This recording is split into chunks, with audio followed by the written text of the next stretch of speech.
Welcome back. France's financial prosecutors opened a probe into suspected favoritism and alleged illegal financing of President Emmanuel Macron's 2017 campaign.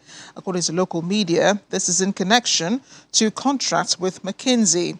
The prosecutor's office confirmed it had widened an existing probe into alleged tax fraud by consultancy group McKinsey's to include the role of consultancy groups in the 2017 and 2022 election races. However, it did not confirm the probe targeted Macron's campaign, but said it was publishing its statement in response to the news reports. President Macron's office said it had taken note of the probe, and the prosecutors now needed to carry out their work in all independence.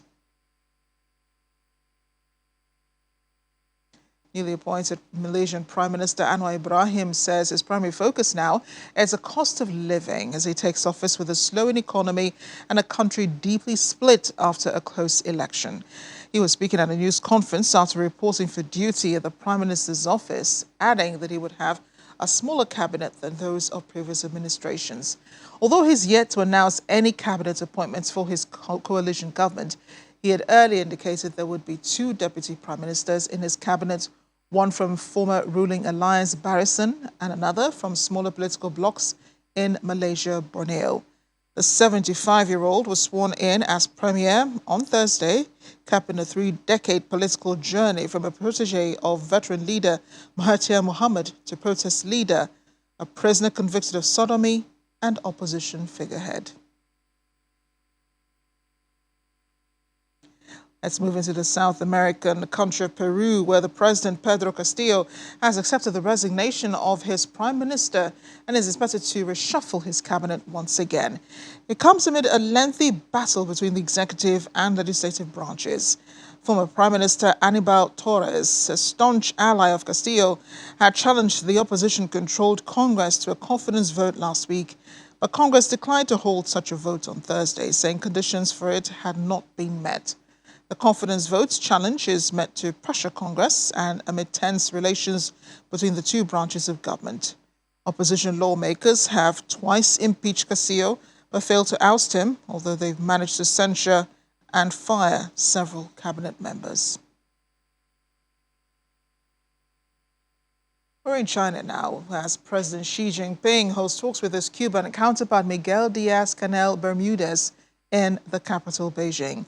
President Xi said Díaz-Canel is the first Latin American and Caribbean head of state received by China since the 20th CPC National Congress held last month.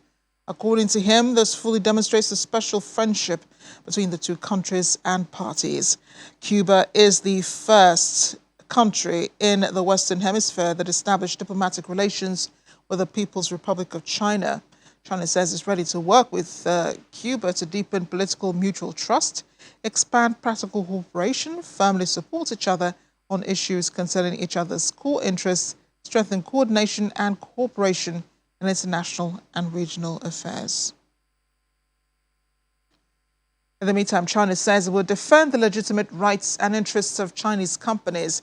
This is after the British government ordered its department to stop installing Chinese-linked surveillance cameras at sensitive buildings, citing security risks. At a regular media briefing, Chinese Foreign Ministry spokesperson Mao Ning said China strongly opposes some people's moves in overstretching the concept of national security to restrict Chinese enterprises.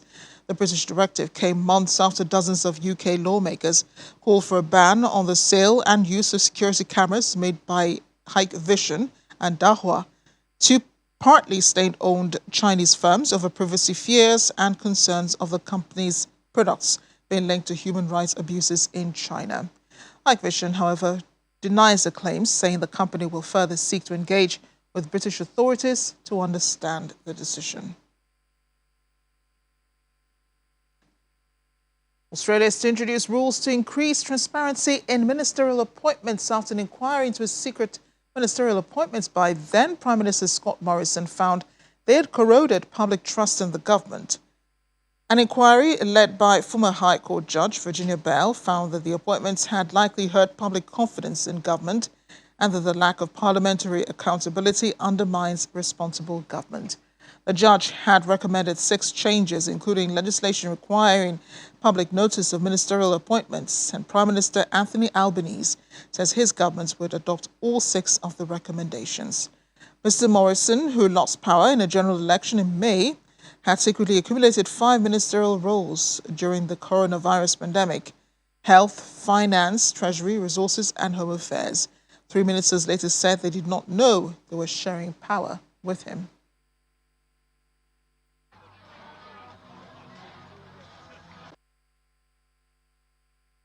The secrecy of the appointments, to quote the report, undermined public confidence in government and, to quote again, once the appointments became known, the secrecy with which they had been surrounded was corrosive of trust in government. The public didn't know, to quote the report, something it was entitled to know. And indeed, the Australian public is entitled to know. We're shining sunlight on a shadow government that preferred to operate in darkness, a government that operated in a cult of secrecy and a culture of cover-up, which arrogantly dismissed scrutiny from the Parliament and the public as a mere inconvenience, a government whose motto was nothing to see here. The actions of the former Prime Minister were extraordinary, they were unprecedented, and they were wrong. Well, I think that very clearly, I know that there's been some speculation about whether Scott Morrison owes an apology to Josh Frydenberg. That's of no interest to me. Where's the apology to the Australian people who were clearly misled and weren't told about the structure of their government? Their government. That's who we're accountable to. It is very clear that this is a scathing report, which is an indictment on the Morrison government and the culture of secrecy. And the question here is as well, what was the culture that allowed this to thrive? How is it that Scott Morrison had the confidence to be able to appoint himself to 6 positions and consider even more?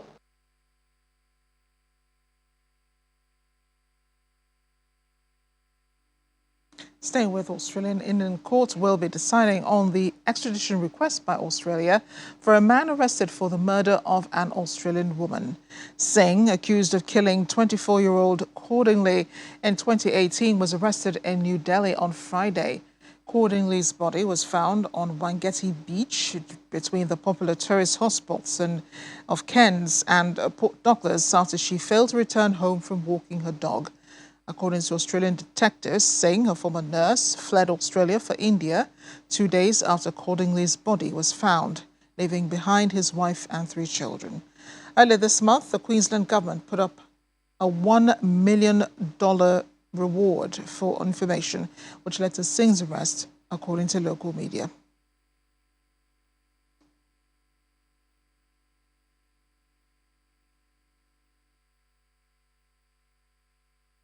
There's a request for extradition. As per the law, the court has to see whether the offence for which the extradition has been sought is a extraditable offence, 1. 2, whether the case is of not a political nature. These are the 2 things which is to primarily seen by the magistrate who is holding an inquiry.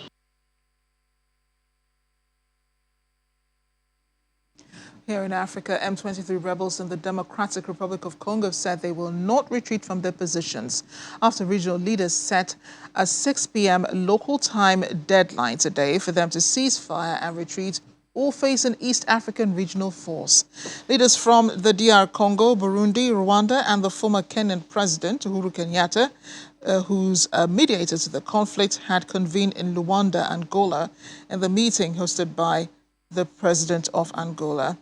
M23 spokesman Canissas Guerrero said the group is ignoring Wednesday's decision in the Angolan capital because it was not invited to the meeting to discuss the DR Congo conflict. The M23 now occupies a big area in North Kivu province and is threatening to capture Goma, the main city in eastern Congo conflict. The M23 now occupies a big area in North Kivu. Before the war began afresh, they held positions at Sambio volcano near the border with Rwanda. They've called for direct dialogue with the DR Congo government. Kinshasa has refused to engage with them, calling them terrorists. Approximately 280,000 people have been displaced after the M23 group launched a major insurgency in eastern DRC earlier this year.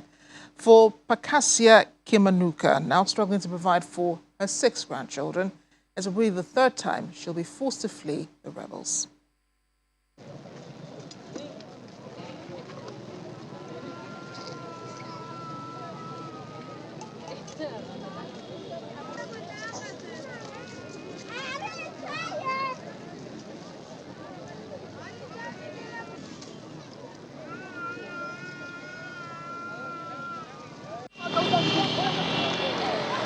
When Paskazia Kimanuka heard gunfire near her home in Eastern Democratic Republic of Congo, she knew exactly what to do. This was not the first time she had fled clashes between Congo's military and rebels from the M23 group. Grabbing a few possessions, she set off on foot with her 6 grandchildren, repeating a journey she made a decade ago. The first time, in 2012, it was still there. The M23 that made us flee lots of gunfire. We had thrown all our belongings on the road. We had abandoned our homes to go to sleep badly and eat badly in places of refuge. M23 were crushed out of Congo in 2013, allowing Kimunaka to return to her home in Brushuru. But the group launched a major insurgency earlier this year and renewed that offensive at the end of October. That has forced Kimunaka to escape 2 more times. According to the United Nations, around 280,000 people have been displaced by M23 attacks since March. Regional efforts are underway to resolve the conflict, which has reignited tensions between Congo and neighboring Rwanda. Congo accuses Rwanda of backing M23, which the latter denies. For now, Kimunaka is left with the task of providing for her grandchildren in a camp near the provincial capital, Goma. She says the children were left with her when their parents fled the conflict. I can only feed them by buying food. But we have nothing at all. Look in my house. I have nothing. To take money, Kimunaka goes door to door begging. The family has also been able to sell charcoal. She prays God will give the Congolese government the strength to drive out the rebels so she and her family can return home. The M23 is seeking to pressure Congolese authorities to fulfill agreements with Rwandan-backed armed groups that include allowing rebels to reintegrate into the regular army. They also say they are fighting other eastern militias that they claim pose a threat to the Tutsi community.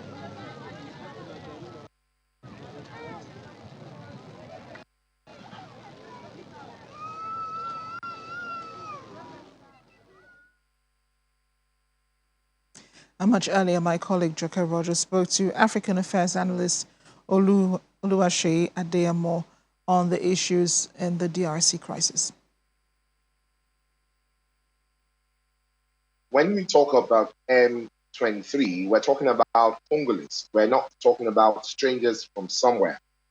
These are bona fide, members of the society. There are people who have they are braved, they have something that they want to discuss. And I think the best way to go about dealing with issues like this is to engage them fully. You cannot treat them like they don't exist, because we all know they exist. They're causing harm. I mean, I like the angle that you guys just did, the report you just did. You went to show the human angle, the fact that it is affecting Congolese people, their family, their livelihood is being disrupted So when you want to treat a matter like this, the urgency and the attention that it desires is what you give it. You give to it. You don't just deal with this matter, just come in like you're the superior person, or so we're better than you. Because this is what happened with Tigray in Ethiopia, and we all know how long that lasted, and we thank God that some level of reconciliation is getting there right now. So I think it was a very bad omission by the leader of Eastern Africa to have not invited M23 people into the meeting.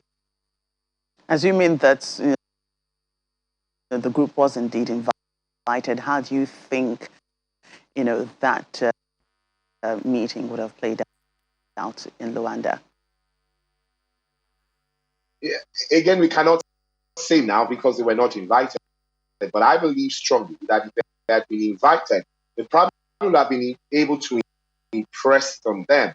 Then you have the whole leaders there, everybody's talking to them, and they understand themselves. Like I said yesterday, they're family.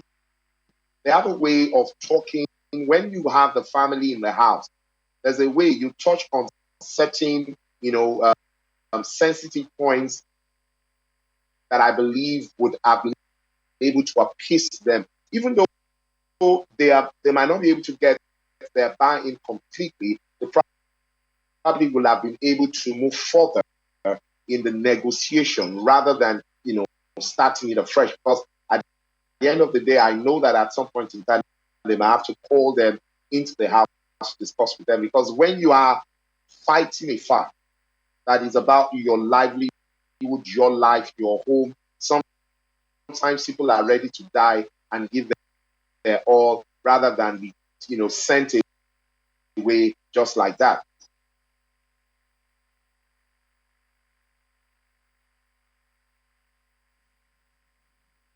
Let's check in on the coronavirus in China. Beijing streets are near empty as the country reports another record high of daily COVID-19 infections. And cities across the country enforced measures and curbs to control outbreaks. Excluding imported infections, China reported 32,695 new local cases for a daily record for the second consecutive day, beating a figure set in mid-April when the commercial hub of Shanghai was crippled by a citywide lockdown that lasted 2 months. Beijing's daily tally for Thursday was 424 symptomatic new local cases and 1,436 asymptomatic cases. Authorities in the capital have locked down neighborhoods and temporarily shut shops, as well as other businesses, to lower the risk of infections.